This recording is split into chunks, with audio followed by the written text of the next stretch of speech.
Kelahiran dan perkembangan ilmu berhubung rapat dengan teori dan asal-usul ilmu yang disebut sebagai epistemologi. Epistemologi memperincikan teori bagaimana suatu ilmu lahir, permulaan ilmu dan bagaimana timbulnya suatu ilmu atau bagaimana ilmu itu dibangunkan. Epistemologi adalah suatu ilmu yang mempunyai landasan dan tapak yang tertentu yang membolehkan ilmu itu berdiri dengan teguh, berkembang dan membentuk perspektif atau tasawur seseorang tentang sesuatu.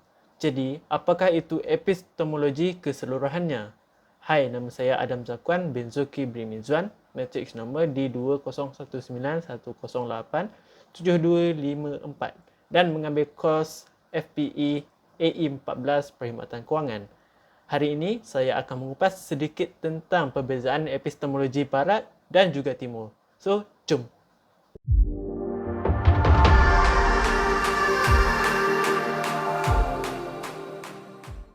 Apakah itu epistemologi? Epistemologi secara semantiknya, epistemologi berasal daripada perkataan Yunani iaitu episteme dan logos. Episteme bermaksud pengetahuan, manakala logos pula bermaksud teori. Epistemologi membahas secara mendalam segenap proses yang terlihat dalam usaha kita untuk memperoleh pengetahuan. Dari segi bahasa Melayu juga, ia bermaksud teori tentang ilmu pengetahuan. Epistemologi merupakan satu cabang falsafah. Epistemologi prihatin tentang beberapa isu klasik iaitu apa itu ilmu, apakah sifat-sifat utama, konsep ilmu menurut rationalism, empirism dan skeptism. Cabang ilmu falsafah ini membicarakan tentang teori, tentang cara mendapatkan ilmu pengetahuan dan membahaskan mengenai cara mendapatkan pengetahuan tersebut sehingga ia menjadi ilmu pengetahuan yang benar dan betul. Perkara yang dibahaskan dalam bahagian ini adalah berkisar kepada apa sebenarnya hakikat pengetahuan itu, cara berfikir dan hukum berfikir yang mana harus digunakan untuk mendapatkan hasil pemikiran yang dekat kepada kebenaran. Ia turut juga membahaskan mengenai bagaimana cara yang sepatutnya digunakan untuk memperoleh pengetahuan. Mulanya, mari kita lihat definisi Barat dan juga Timur.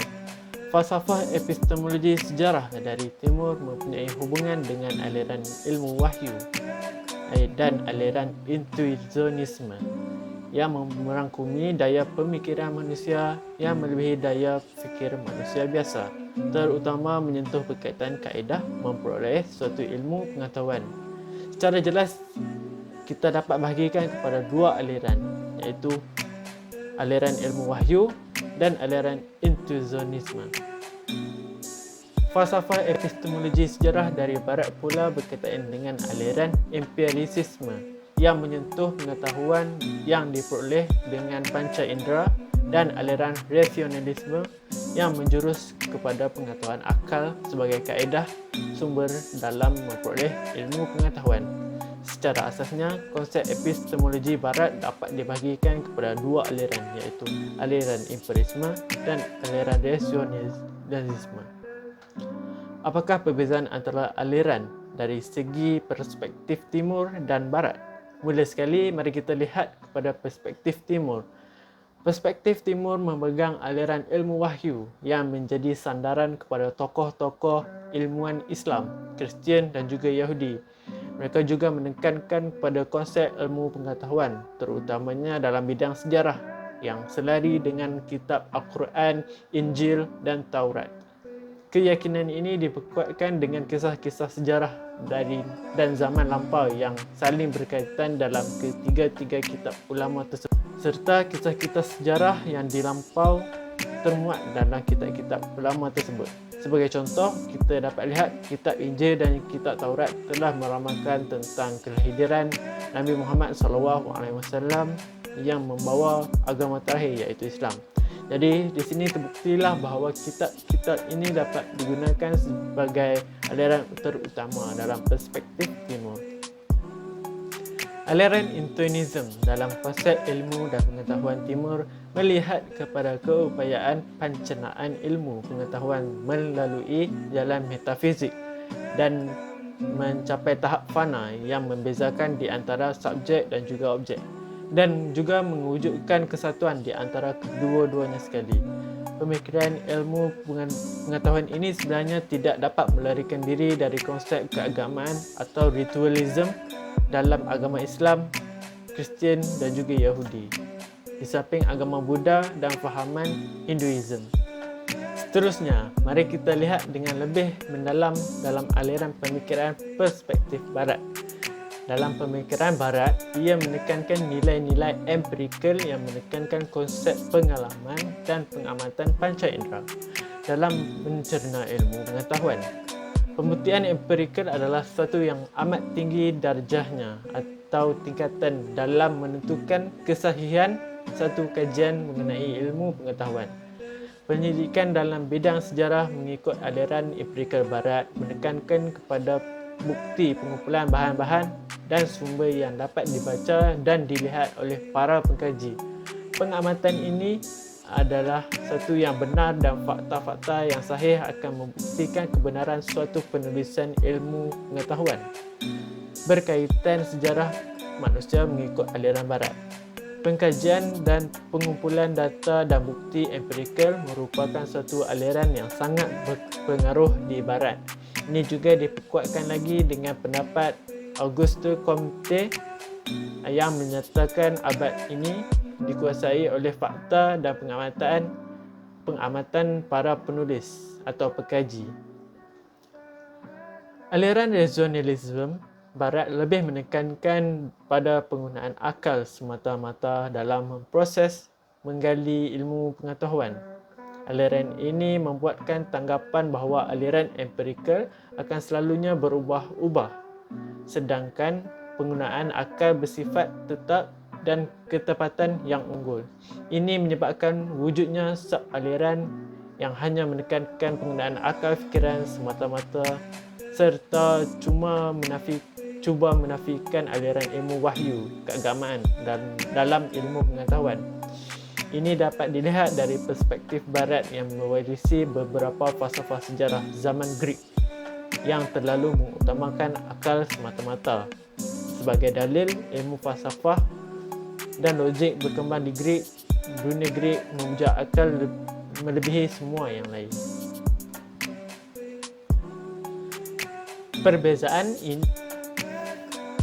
Perbezaan aliran ini juga telah memberi kesan dalam mendefinisikan teori-teori sains. Mari kita membincangkan apakah yang menyebabkan perbezaan ini berlaku. Dalam aliran Barat, hanya mementingkan kepada penggunaan akal yang rasional serta menolak secara langsung penggunaan nilai agama dan kepercayaan tauhid di dalam agama Islam, Kristian dan juga Yahudi. Ini menyebabkan penolakan penafian data maklumat empirikal sekiranya pemikiran intelek menafikan kewujudan maklumat empirikal, terutamanya berkaitan dengan perkara gaib dan mistik dan perkara-perkara atau isu yang tidak mempunyai koleksi penyelidikan yang lengkap. Ini dapat dikesan dengan kisah-kisah sejarah yang termuat dalam kitab utama seperti agama Samawi di dunia seperti Al-Quran, Injil dan Taurat. Epistemologi adalah satu cabang falsafah yang membahas tentang ilmu pengetahuan dan bagaimana memperoleh pengetahuan tersebut, yang mana Al-Quran iaitu wahyu merupakan sumber pengetahuan yang utama, petunjuk dan perbezaan antara hak dan batil, kerana Allah Subhanahu Wa Taala adalah satu-satunya sumber kebenaran. Wahyu juga merupakan sumber ilmu yang paling tepat dan diyakini untuk mencapai pengetahuan yang bersifat fizik dan metafizik yang tidak dapat dijangkau oleh akal manusia, seperti syurga, neraka, malaikat, azab kubur, iblis dan sebagainya, di mana akal tidak akan mampu serta tidak mengatasi atau menegini kedudukan Al-Quran sebagai sumber kebenaran. Alhamdulillah kita sudah sampai ke penghujung video. Jadi inilah refleksi diri saya tentang tugasan yang diberikan. Pertama sekali saya ingin mengucapkan terima kasih kepada Dr. Sakinah binti Saleh yang telah mengajar kami tentang falsafah ilmu. Saya dapat menggunakan pengetahuan saya yang diperoleh dalam menghasilkan video ini. Keduanya, saya sangat bersyukur kerana diberikan pilihan untuk memilih beberapa tajuk yang berdasarkan soalan yang diberi.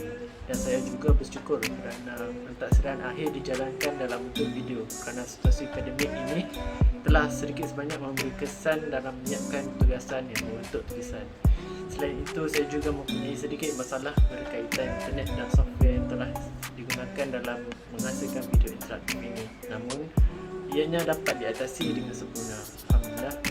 Saya juga mengharapkan video saya sangat jelas kepada pendengar. Jika terdapat sebarang masalah, sila nyatakan dalam komen raungan di bawah supaya saya dapat tahu di mana kekurangan saya dalam video ini. Itu sahaja dari saya. Sekian, terima kasih.